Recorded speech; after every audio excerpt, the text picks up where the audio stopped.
Hi, my name is Drew, and today I'm presenting my Faraday's Law presentation. Basically, in this experiment, we investigate why a magnet falls much more slowly through a conducting aluminum tube than it does in free fall. We compare our experimental results with the simulation that we did, that I did with code.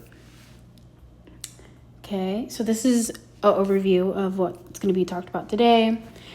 Basically, the purpose, the setup, the computational model, physics behind it, review the results, discuss possible sources of error, and then finish with the main conclusion.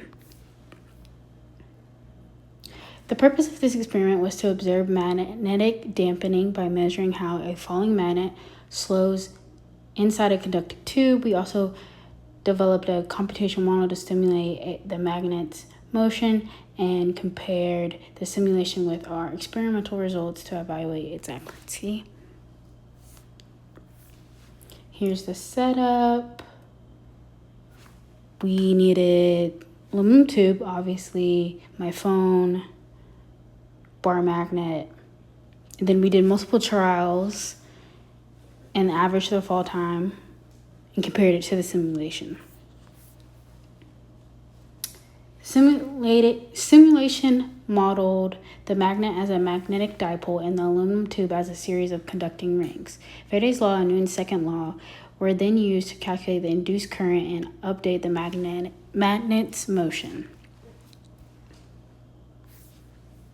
Okay, here are the main concepts that are used. Faraday's law, Lenz's law, magnetic flux, induced current.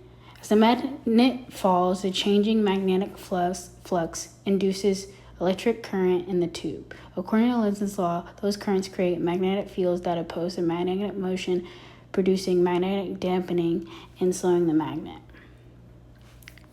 Here's my overview of the code.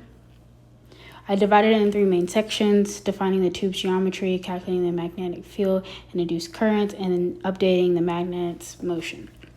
Together, these sections recreate the physics behind physical behaviors observed during the experiment.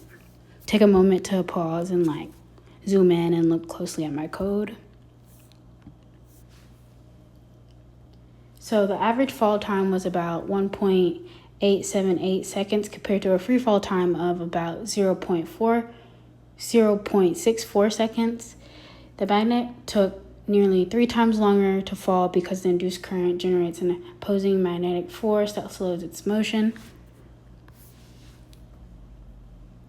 There were several possible sources of error. The magnet may not have remained perfectly centered in the tube. The simulation simplified the magnet as a point dipole, and variations in timing, aluminum thickness, material resistivity could also affect the results.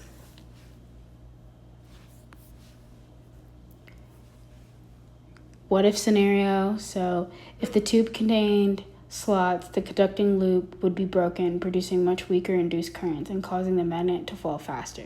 The tube had nearly zero electric resistance. Much larger current would be produced, creating a much stronger opposing magnetic field and causing the magnet to fall much more slowly.